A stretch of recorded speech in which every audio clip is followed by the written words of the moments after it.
78대 21, 78대 21, 이게 하나님이 만드신 황금 비율입니다. 무슨 얘기냐?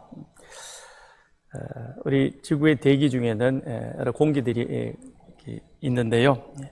거기에 78%는 질소이고 그 다음에 21%는 산소입니다. 그리고 나머지 한 1% 그 내외가 그렇게 이제 이산화탄소와 같은 다른 것들로 그렇게 구성이 되어 있습니다.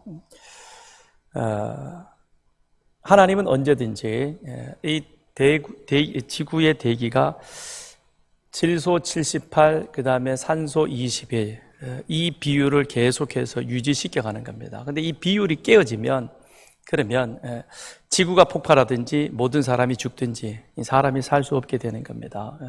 그래서 질소가 78% 더 이상이 되어지면, 그러면 우리는 어젯밤에 자서 오늘은 일어나질 못합니다. 모두가 다 편안하게 아주 조용히 다 가는 거죠. 그러나 반대로 산소가 그 농도가 더 높아지면, 그러면 누군가 아침에 일찍 일어나서 새벽 기도하려고 전기불을 켜는 순간 그 안에 스파크가 지구를 한순간에 폭발시켜 버리는 겁니다. 그래서 이 78대 21이라고 하는 이 비율, 그걸 맞추기 위해서 하나님은 천둥 번개를 치게 하시고요. 그리고 이 땅에 비를 내리게 하시고 습도와 그 다음에 이 대기의 건조함을, 그걸 늘 하나님은 균형을 맞춰 가십니다. 우리는 습하면 습하다고 짜증을 부리고 또 너무 더우면 덥다고 그러는데요. 그런데 이 모든 것들이 다 이미 하나님께서 이 우주를, 지구를 창조하실 때 그걸 이렇게 프로그래밍화 해놓은 것입니다. 그래서 거기에 맞추어 가지고 아주 기가 막히게 이게 잘 조절되어 가고 있는 겁니다. 우리 식당 에어컨을 새로 갈았는데요. 근데 그게 지난번에 비가 많이 오고 천둥번개 치던 그날이 있잖아요. 그죠? 새벽 내내, 요즘은 가끔 이렇게 새벽에, 어젯밤에도 번개가 많이 치더라고요. 번쩍번쩍 그러고요. 방에 누워있으면, 자려고 누워있으면 이렇게 번쩍번쩍 해가지고는 겁날 때가 있어요. 그런데 이 천둥번개가 치면서, 그러면서 이 대기, 습도, 그 다음에 이 모든 것들을 하나님이 조절해 가시는 거예요. 그래서 질소의 농도가 너무 높아지지 않도록, 또 산소의 농도가 너무 높아지지 않도록 이거를 일정한, 그래서 황금 비율 78대 21로 그렇게 만들어 가는 거죠. 아니 그게 자연 현상 속에서 일어나는 거지 뭐 하나님이 그렇게 하셨습니까? 지금 그렇게 생각하시는 분도 계실 거예요. 그거는 우리 인간이 이후에 알아낸 과학적 사실인 것이고, 그 과학적 사실이 그냥 됐겠습니까? 하나님이 이 세상을 만드시면서 이 지구의 환경 설계를 하실 때 그렇게 만들어 놓으신 겁니다. 그래서 우리는 하나님 만드신 태양과 달과 별과 그리고 공기와 이 안에 있는 이 모든 환경들, 그걸 지금 우리는 누리며 살아가고 있습니다. 그걸 마음껏 누리면서도, 그러면서 우리의 마음속에는, 인간의 마음속에는 무엇이 있느냐? 하나님이 진짜 살아계셔? 아직도 하나님을 믿는단 말이야? 이런 질문을 합니다. 그것이 마치 자신의 어떤 그런 지식을 드러내는 듯 그렇게 자랑스럽게 질문하는 사람이 있습니다. 가장 어리석은 사람인 것이죠. 하나님은 분명히 살아계십니다. 살아계신 하나님은 이 세상을 창조하셨을 뿐만 아니라 또한 하나님의 이 잘 만들어진 이 프로그램 되어진 이 과정을 통해서 지구의, 이 우주의 그 모든 것들을 섭리하고 계시는 겁니다. 하나님은 살아계시느냐? 하나님이 만든 것을 누리면서도 하나님의 존재 자체에 대해서 의문을 품고 있는데, 반면 예수님에 대해서는 또 그런 질문을 하지 않습니다. 예수님이 진짜 살았냐? 예수님이 진짜 존재했느냐? 그런 질문은 거의 하지 않습니다. 대신 예수님은 2000년 전에 이 땅 가운데 이스라엘 땅에 사셨던 그와 같은 분이시다라는 사실을 인정을 합니다. 그러면서 뭐라고 의문을 하느냐? 그가 진짜 하나님이냐? 그가 진짜 사람이냐? 그가 진짜 십자가에 죽었다가 다시 살아났느냐? 이 질문을 하는 것이죠. 그래서 그는 과연 누구인가? 누구인가라고 하는 그 질문 속에는 우리가 믿고 있는, 우리가 신앙으로 고백하고 있는 베드로가 고백했던 것처럼 주는 그리스도시요 살아계신 하나님의 아들이십니다. 예수는 참 하나님이시요 참 인간이셨고, 그래서 그는 십자가에 죽으시고 다시 살아 부활하셨고, 그리고 나서 하늘로 올라가셨고, 그 다음엔 다시금 이 세상에 재림주로 오셔서 세상을 심판하실 것입니다 라는 이 전체를 우리는 믿음으로 고백을 하는 겁니다. 그런데 그 부분에 대해서 정말 예수가 하나님이셨는가? 그가 인간이다가 죽는 순간에 뭐가 된 것 아니냐?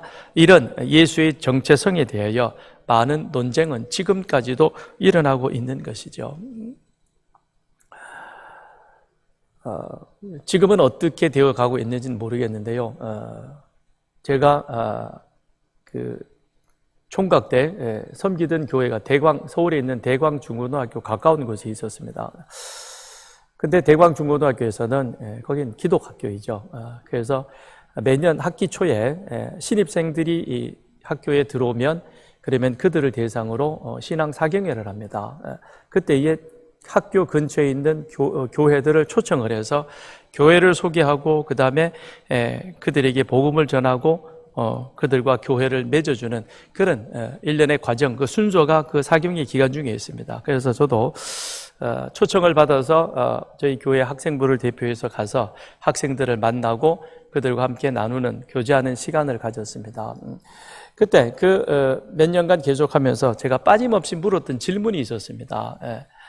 많을 때는 한 5, 60명 정도가 오고 어떤 때는 한 2, 30명 정도가 그 자리에 참여하는데, 그때마다 제가 질문을 합니다. 예수를 아느냐? 예수는 누구라고 생각하느냐? 그리고는 설문지를 주면서 그냥 아는 대로 적어보라 그럽니다. 그런데 놀라운 것은 그들 가운데 대다수는 예수를 4대 성인 중에 한 사람으로 알고 있는 사람이 많다는 겁니다.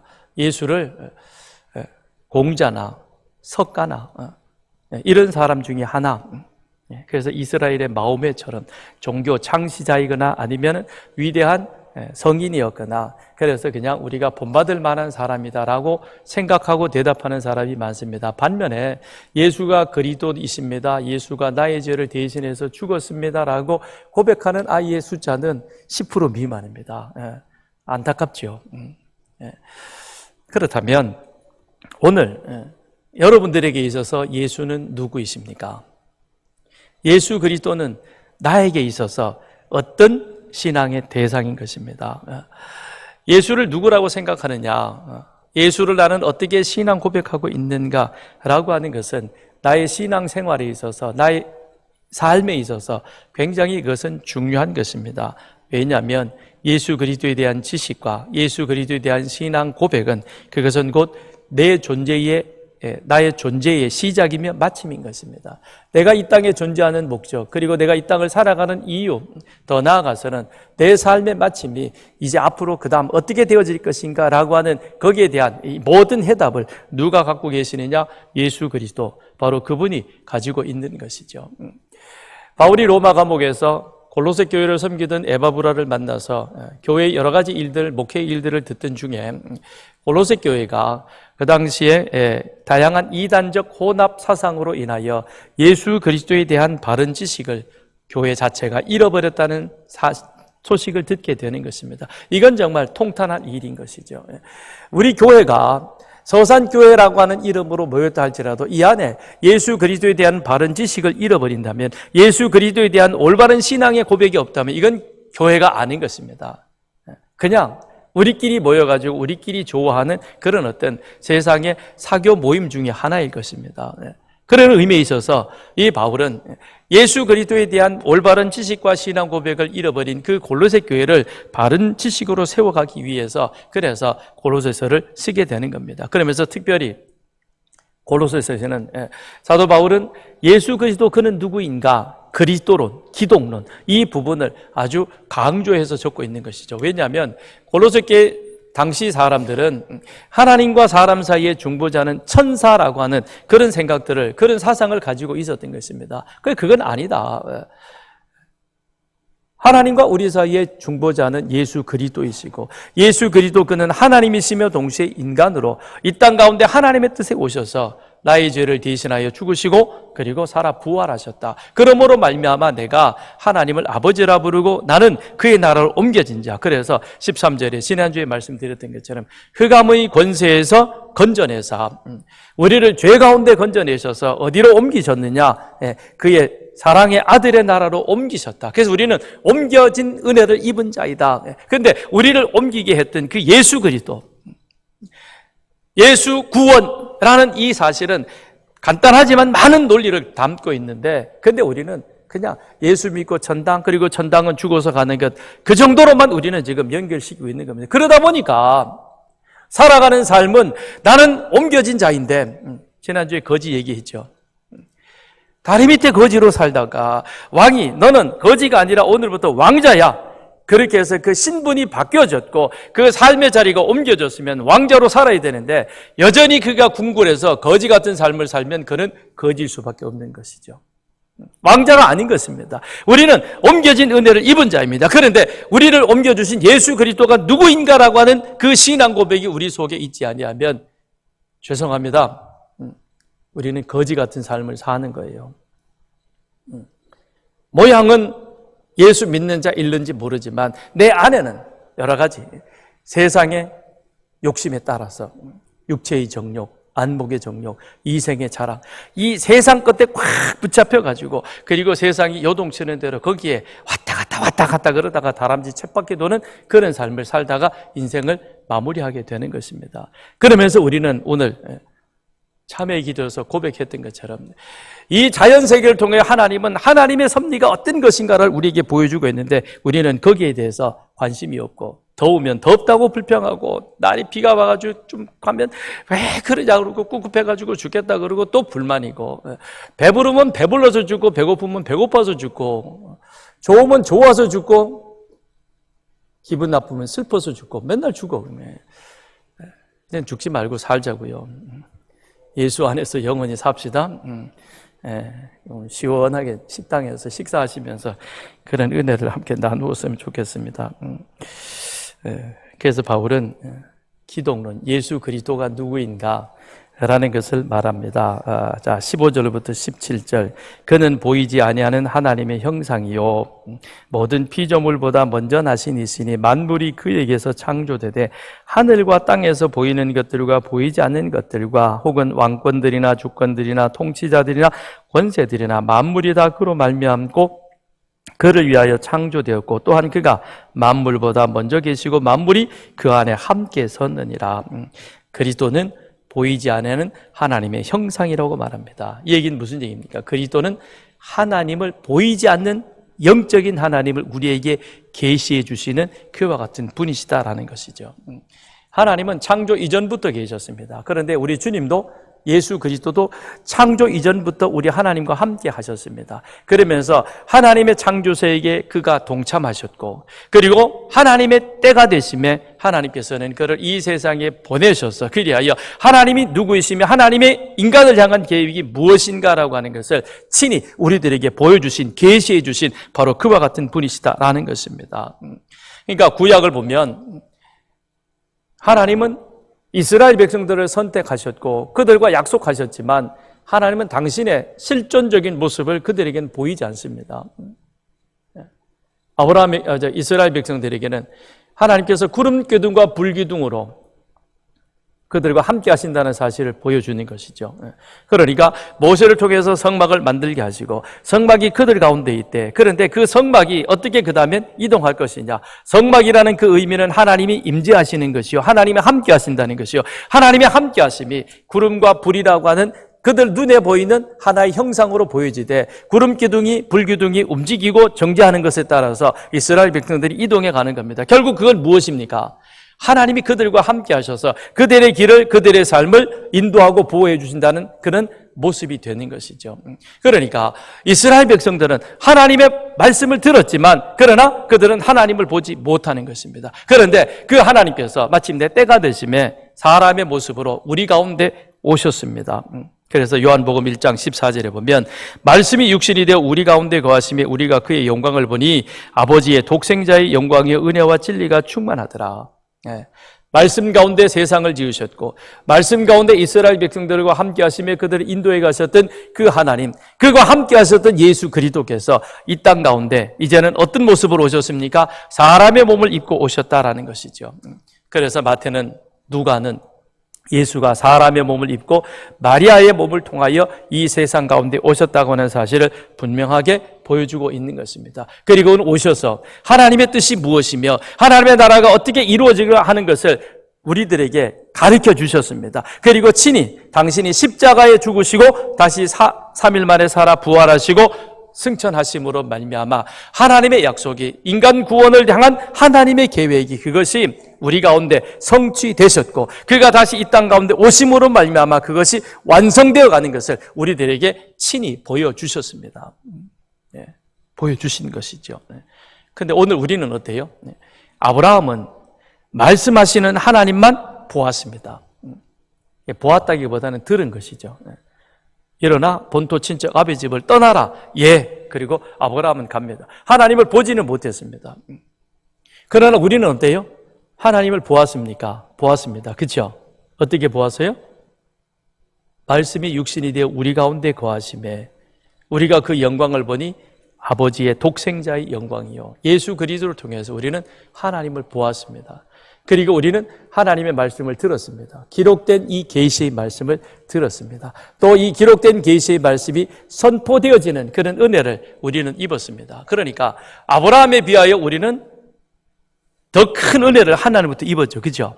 아브라함은 단지 하나님의 음성을 듣고 그 들은 말씀으로 그는 행함을 나갑니다. 그랬을 때 하나님은 그 아브라함을 보면서 의롭다라고 인정을 해 주셨습니다. 그런데 우리는 하나님을 보았습니다. 그리고 말씀을 들었습니다. 더 나아가서는 선포된 말씀을 오늘 듣고 있습니다. 그런데도 우리는 아브라함보다 더 못 믿어요.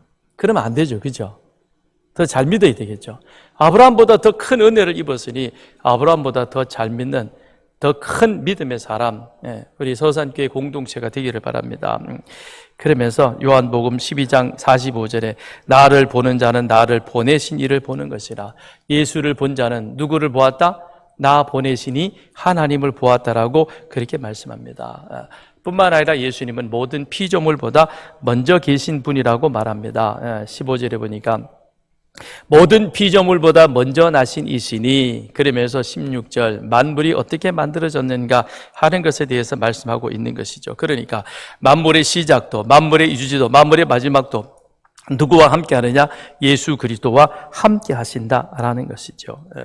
그러니 예수님이 2000년 전에 이 땅에 오셨다. 우리는 거기까지만 생각을 합니다. 그런데 그 이전에 그러면 예수님은 안 계셨느냐? 아니요. 요한복음 1장 1절로부터 3절에 보면 요한은 예수님이 태초 이전에 하나님과 함께 삼위의 하나님으로 계셨음을 이렇게 증거하고 있습니다. 태초에 말씀이 계시니라. 이 말씀이 하나님과 함께 계셨으니 이 말씀은 곧 하나님이시니라. 그가 태초에 하나님과 함께 계셨고 만물이 그로 말미암아 지은 바 되었으니 지은 것이 하나도 그가 없이는 된 것이 없느니라. 성경은 정확하게 삼위일체에 대해서는 말씀하고 있지는 않습니다. 성부, 성자, 성령, 그 하나님이 세 위로 계시되 하나이다. 이게 삼위일체 교리인데, 그런데 성경에는 삼위일체 이 단어는 표현하고 있지 않지만, 그러나 여러 부분에 있어서 성부 하나님, 성자 예수님, 성령 하나님이 그가 삼위로 계시되 하나이다라고 하는 이 사실을 증언해주고 있는 것입니다. 그 가운데 가장 먼저 나오는 것이 하나님이 세상을 창조하시고 태초에 하나님이 천지를 창조하시나, 그래서 해달별 모든 것을 지으시고 그 다음에 마지막에 뭘 지으셨죠? 우리 인간을 만드시잖아요. 그죠? 사람을 만드시기로 작정하셨습니다. 그런데 만일 하나님 한 분이 세상을 창조하셨다면 내가 내 모양대로 사람을 만들리라 이렇게만 하면 되는 거예요. 그런데 성경은 뭐라고 표현하고 있습니까? 우리의 형상을 따라 우리의 모양대로 우리가 사람을 만들자. 우리라고 나옵니다. 내가 아니고 우리가 누굴 만드느냐? 내 모양과 형상대로 사람을 만들자라고 말합니다. 1인칭이 아닌 2인칭 복수를 쓴 것은, 그것은 삼위 하나님이 함께 하셨다. 그럼 그 삼위 하나님 속에 누가 계시느냐? 성자 예수님이. 그래서 요한복음 1장 14절에 있는 것처럼 말씀이 육신이 되어 우리 가운데 거하심에, 근데 그 말씀이 누구이냐? 곧 우리 가운데 사람으로 오신 예수 그리스도이시다라고 하는 것을 말씀해 주고 있는 것입니다. 그 삼위 하나님 가운데 한 분이신 예수님, 그는 하나님과 더불어 함께 이 세상을 창조하셨고, 그래서 16절에 보면 만물이 그에게서 창조되되 모든 것들이 누구로부터 나오느냐? 예수님으로부터 나오게 되어졌다는 것입니다. 그래서 예수님 없이는, 예수님 하나님 없이는 이 세상에 창조되어진 것은 아무것도 없다라고 하는 그런 말이 되는 것이죠. 그러면서 보이는 것들, 보이지 않는 것들, 보이는 것들 해달별, 보이지 않는 것 질소산소. 기가 막히잖아요. 그러니까 비 오는 날도 좋은 날, 햇볕 나는 날도 좋은 날, 그죠? 그래서 우리는 비 오는 날 뭐 한다 그래요? 이사하면은 복 받는다 그래요? 눈 오는 날 이사해도 복 받는데요. 그러니까 우리 선조들이 지혜가 벌써 있었던 것 같아요. 이 모든 날은 하나님 만든 축복된 날이다. 근데 그걸 가지고 굳은 날 왜 그러냐 이러니까 그러지 말라고. 이사할 때 비가 오면 이거 이 집에 복 받으려고 그러는구나. 또 뭐 손 없는 날이 있다 그래요? 그래서 그날 이사한다 그러더라고요. 뭐 손 없는 날은, 그날은 하나님의 영역 속에서 벗어나는 날입니까? 손 없는 날 어떻게 이사를 해요? 발로 이사해요? 모든 날은 하나님 만드신, 모든 날은 하나님이 축복하신 그와 같은 날이라는 것입니다. 그래서 그것이 모든 것이 그 가운데 있어졌고, 그 다음에 여기 보면 왕권들, 주권들, 통치자들, 권세들, 이것이 다 누구로부터 나왔느냐? 그로 말미암아, 그리스도로 말미암았고 그럽니다. 우리가 세상을 볼 때 어떤 시각, 어떤 관점으로 보느냐에 따라서 우리의 삶이 달라지게 되는 겁니다. 우리가 세상을 육체의 정욕, 안목의 정욕, 이생의 자랑이라고 하는 우리 인간 안에 있는 기본적인 이 자기 만족적인 욕망으로 세상을 보면 우리는 세상에 늘 휘둘려 가지고 뭔가 제대로 행복과 기쁨을 누리지 못하는 겁니다. 세상을 보세요. 늘 연초에 시작될 때마다 연말에 가서 뭔 얘기를 합니까? 내년에는, 올해는 그 어느 때보다 역사상 가장 힘들 것이다. 제가 지금까지 살아오면서 의식을 가지고 그거 들어본 결과 단 하루도, 단 한 해도 올해는 그 어느 때보다 좋을 때입니다 라고 말하는 사람은 아무도 없더라고요. 전부 힘들고 어렵고 역사상 가장 힘든 날이고, 근데 역사상 가장 힘든 날인데 우리는 역사상 가장 잘 살고 있어요. 그건 세상적 관점으로 보면 늘 세상은 우리를 이렇게 불안하고 혼란스럽고 두렵게 만드는 겁니다. 그리고 세상에 취해 살아가도록 만드는 겁니다. 그러나 그걸 영적인 관점에서 볼 수 있는 안목이 우리에게 필요한 겁니다. 영적인 안목으로 이 세상을 바라보면 우리는 이 세상 소용돌이 속에서 한 걸음 뒤로 물러나와서 세상이 움직이는 것을, 하나님이 어떻게 세상을 움직여 가는가 그걸 보죠. 그걸 관조라 그러죠. 영적으로 우리는 세상을 관조할 수 있는 그런 은혜가 있어야 될 것입니다. 예레미야를 보십시오. 40년 동안 자기 동족을 향하여 하나님의 뜻을 전하지 않습니까? 그 안에 들어가 버리면, 그러면 이스라엘 왕조의 유다 왕조의 막 엎치락 뒤치락, 그 다음에 바벨론 그 주변에 있는 나라들, 그들과 더불어서 이게 혼란스러워지는 겁니다. 그러나 예레미야는 하나님에 의해서 하나님의 관점을 가지고 유다 나라를, 세상을 바라보니까 이 나라가 장차 하나님의 주권 속에 어떻게 움직이고 있는구나 라는 사실을 그는 보게 되는 것이죠. 그러니 40년 동안 자기 동족을 향하여 외칩니다. 한 사람도 자기 말을 듣지 않지만, 그러나 그는 꿋꿋하게 그 말씀을 전하게 되는 것이죠. 그런데 우리 역사상 보면요, 이런 영적 시각을 가지고 세상을 관조하며 하나님의 이 시각으로 세상, 우리 대한민국, 세계를 바라보았던 사람이 있습니다. 그 사람이 누구냐면 바로 우리나라 초대 대통령이었던 이승만 대통령입니다. 그분은 고종의 특사로 미국에 갔다가, 그리고는 거기에서 그 특사로서의 이 일들이 제대로 잘 풀려지지 않으니까 미국에서 공부를 합니다. 그리고 5년 만에 학사, 석사, 박사 과정을 다 마칩니다. 천재입니다. 천재. 진짜 대단하신 분입니다. 그러고서 그 다음은 그가 제일 먼저 주창했던 게 뭐냐면 태평양 시대를 주창을 합니다.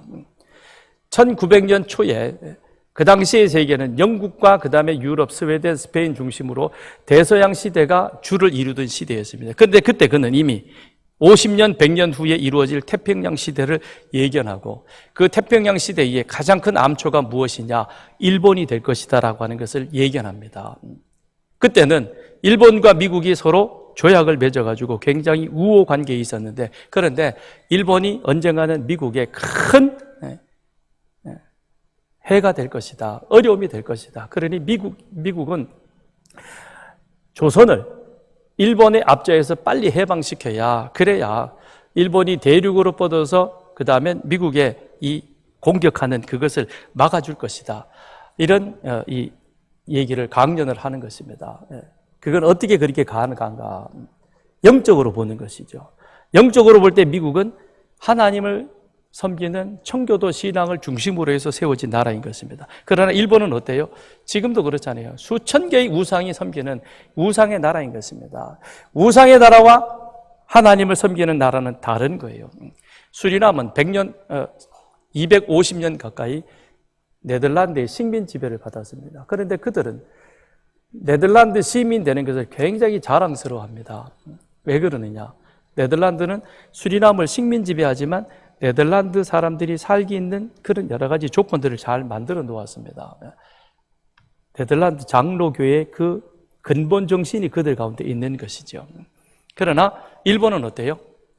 우상으로 식민 지배를 착취하는 겁니다. 그게 공산주의 사상인 것입니다. 영적인 시각으로 우리는 이 세상을 지금 이 땅에 움직이는 모습을 보아야 하는 것입니다. 그래야 우리가 이 세상 속에 휘둘리지 아니하고 하나님의 뜻이, 하나님의 역사가 어떻게 움직여가는가 알 수 있게 되는 거죠. 그래서 바울은 말하는 것이죠. 왕권들, 주권들, 통치자들, 권세자들, 이게 다 누구로부터 나오느냐? 그리스도로부터 나왔다는 겁니다. 그렇다면 우리는 세상을 어떤 관점으로 보아야 되느냐? 영적인 관점으로 바라볼 수 있는 그런 지혜가 우리 속에 있어야 하는 것입니다. 그러면서 만물이 그로 말미암고 그를 위하여 창조되어졌고, 그를 위하여 창조되어졌다라고 그렇게 말합니다. 그러니 이 세상에는 모든 것들은 그리스도와의 관계가 있어야 그것이 의미 있는 것이지, 그리스도의 의미를 빼버리면 의미가 없는 겁니다. 그건 정말 지혜롭게 여러분이 세상을 한번 돌아보시길 바랍니다. 이 세상에 돌아가는 질서를 보면 그리스도, 예수 그리스도를 믿는 믿음이 그 중심에 있느냐, 그렇지 않느냐, 그걸 보면 이 모든 것들을 우리는 제대로 알 수 있게 되는 것이죠. 그러면서 그는 예수 그리스도는 새 창조물의 주가 되신다 말씀합니다. 18절, 19절 같이 읽습니다. 시작. 그는 몸인 교회의 머리시라. 그가 근본이시오 죽은 자들 가운데서 먼저 나신 이시니 이는 친히 만물의 으뜸이 되려 하심이라. 하나님께서는 모든 충만으로 예수 안에 거하게 하시고, 그리스도의 주권은 특별히 어디 가운데 충만히 임하느냐? 교회 가운데 임한다는 것입니다. 교회를 통하여 그리스도의 주권이 드러나는 것이죠. 그래서 그걸 바울은 우리 몸에 비유해서 머리와 몸의 지체를 가지고 그리스도의 주권이 교회 안에 임하고, 그런데 그건 우리가 쉽게 이해할 수 있도록 우리 몸은 우리 머리에 지배를 받아서 움직이게 되는 것이죠. 우리 몸에 있는 모든 지체들은 다 각자의 역할들이 있는 것입니다. 그러나 이것이 각자의 역할을 따로 하지만 그러나 궁극적으로는 하나, 머리 대신 이 머리로부터 지배를 받아서 머리의 통제하에 그게 움직여지는 거죠. 그렇죠? 머리의 지배 없이 내 몸이 움직인다? 그건 이상한 사람이죠. 그렇잖아요? 머리가 지배를 해서 머리의 통제를 받아서 우리 몸이 움직여질 때는 건강하게 되는 것입니다. 마찬가지인 것입니다. 이 교회는 그리스도의 몸이요, 그리스도의 몸인 이 교회에 머리는 예수이시다는 것, 우리는 그 몸의 지체라는 것입니다. 그렇다면 예수가 그리스도 되심을 믿음으로 고백하는 나는 하나님의 성전이 거하시는 하나님의 교회인 것이요, 하나님의 교회인 나에게 내 머리는 예수가 되는 것이고, 그리고 우리는 그 예수의 말씀에 순종하며 그 말씀에 인도함을 따르는 자가 되어야 된다. 그러니까 13절에 흑암의 권세에서 그 아들의 나라로 옮겨진 자, 그렇기 때문에 우리는 그 안에서 그리스도의 가르침을 따라 순종해야 된다. 왜냐? 머리가 몸의 지체에 대해서 순종하듯이 내가 하나님의 성전인 교회인데 교회의 머리는 예수이고 예수는 나의 주인이시고 그렇다면 나는 그리스도의 가르침에 따라 순종해야 되는 것이죠. 그런 순종하는 사람들이 함께 모인 이 자리가 그리스도의 몸된 교회 공동체인 것입니다. 그러므로 이 교회의 주인은 누구시냐? 예수 그리스도이시죠. 그 예수 그리스도 안에 우리는 그 말씀에 순종하며 그 말씀을 이루는 자가 되어야 하는 겁니다. 그러기에 이 교회에서는 내가 중요한 게 아닌 것입니다. 예수가 중요한 거예요. 우리의 말과 우리의 행함과 우리의 모든 걸 통해서 누가 드러나고 영광을 받아야 되냐? 예수가 영광을 받아야 되는 거예요. 예수가 드러나야 되는 거예요. 예수가 드러나지 않는 그것, 이거는 참된 교회의 모습이 아닌 것입니다. 우리는 그리스도의 가르침을 받아 그리스도 안에 그리스도를 드러낼 수 있는 그런 우리들이 되어져야 하는 것입니다. 그래서 그리스도께서는 우리를 이 교회 가운데 만물의 으뜸이 되게 하려 하셨다라고 말씀하십니다. 우리를 흑암의 권세에서 건져 그 아들의 나라 거기로 옮겨가신 이유는 우리로 하여금 거룩하고 흠없고 책망할 것이 없는 그와 같은 하나님의 자녀로 세우시기 위해서인 것입니다. 그런데 세상은 결코 우리를 그냥 두지 않습니다. 끊임없이 우리를 건드리고 넘어뜨리고 우리를 혼란스럽게 해가는 것입니다. 그럴 때마다 우리는 어떠해야 되겠습니까? 예수가 그리스도 되시는 이 그리스도가 하나님의 약속 속에 어떻게 우리 가운데 이루어졌느냐? 예수 그리스도의 이 땅에 오심, 십자가의 죽으심, 그리고 부활과 승천, 재림, 이 모든 것들이 전체가 하나가 되어져서 그것을 믿는 바른 믿음 위에 우리의 신앙의 기초를, 삶의 기초를 세워야만, 그래야 우리는 흔들리지 않을 것입니다. 그리고 우리는 거룩하고 흠없는 자로 온전하게 세워져 가게 될 것입니다. 그런 우리들을 통해서 하나님이 우리를 구원해 주신 목적과 이유가 있는 것입니다. 자, 20절을 보겠습니다. 20절 같이 읽습니다. 시작. 그의 십자가의 피로 화평을 이루사 만물고 땅에 있는 것들이나 하늘에 있는 것들이 그로 말미암아 자기와 화목되게 하게 되기를 기뻐하심이라 그랬습니다. 우리를 구원하여 주신 그 목적이 무엇입니까?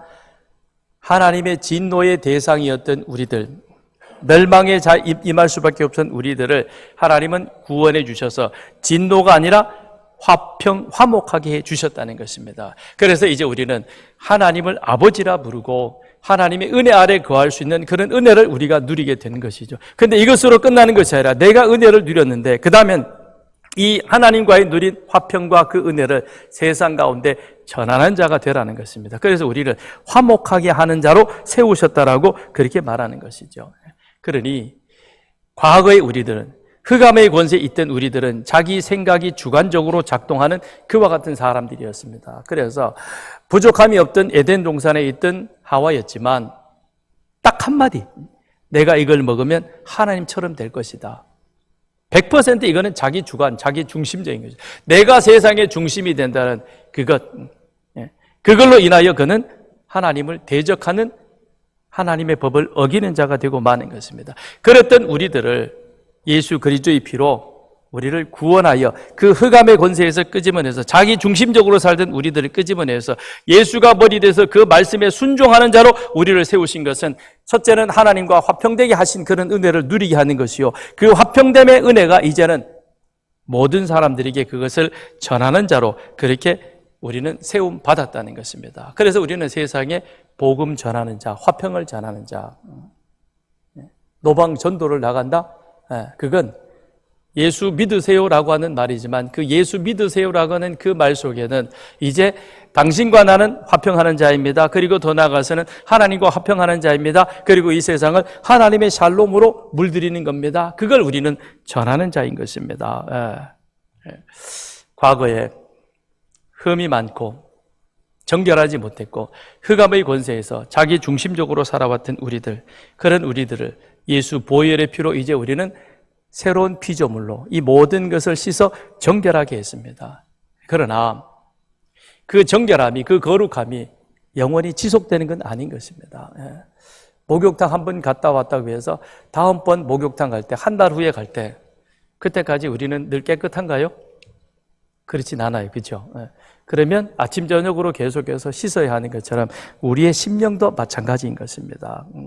그리스도의 보혈로 씻어 우리 자신이 정결케 되어졌지만 그러나 계속해서 거룩하고 흠이 없는 그 상태를 우리는 유지하기 위해서는 예수가 그리스도 되심, 하나님의 구원의 약속이 그리스도를 통해서 이루어졌다는 이 사실을 우리의 믿음의 토대 위에 세우고, 그리고 그 말씀에 순종하는 자로 우리는 실천하는 그와 같은 삶을 살아가야 할 것입니다. 세상은 혼란스럽습니다. 그러나 우리의 믿음을 그리스도의 신앙 위에 세운다면 우리는 세상이 흔들리는 가운데 요동치는 자가 아니라 그리스도와 함께 이 세상에 화평을 전하는 그와 같은 사람으로 살아가게 될 것입니다. 예수 그리스도, 그가 어떤 존재이냐? 참 하나님이며 참 사람이시다. 이건 굉장히 우리에게 있어서 중요한 것입니다. 그는 참 하나님이시기 때문에 우리의 죄를 용서하실 수 있는 것입니다. 그가 사람이셨기 때문에 그는 십자가에 죽을 수 있는 것입니다. 죄의 삭은 사망이라 그가 십자가에 죽으시고 그리고 살아 부활하심으로 우리는 죄의 용서함을 받아서 하나님과 화평하는 자가 되었고, 그리고 이제는 그 하나님의 화평을 전하는 그와 같은 자로 살아가게 될 것입니다. 그래서 우리의 신앙의 자리가 그런 귀한 은혜를, 구원의 은혜를 기억하고 그 그리스도의 화평을 세상 가운데 전하는 그런 신앙의 경주를 힘있게 다가가는 여러분과 저가 되기를 바랍니다. 이 시간 우리 같이 함께 기도하겠습니다. 함께 기도하실 때 우리를 빛으로 인도하시는 그리스도를 내 삶의 반석으로 목표로 삼고 믿음의 경주를 잘 달려갈 수 있는 우리들이 되게 하여 주옵소서. 주님 앞에서는 그날까지 치우침 없는 그런 신앙의 길을 걸어가도록 주님 저희들을 인도하여 주옵소서. 우리 같이 함께 기도합니다.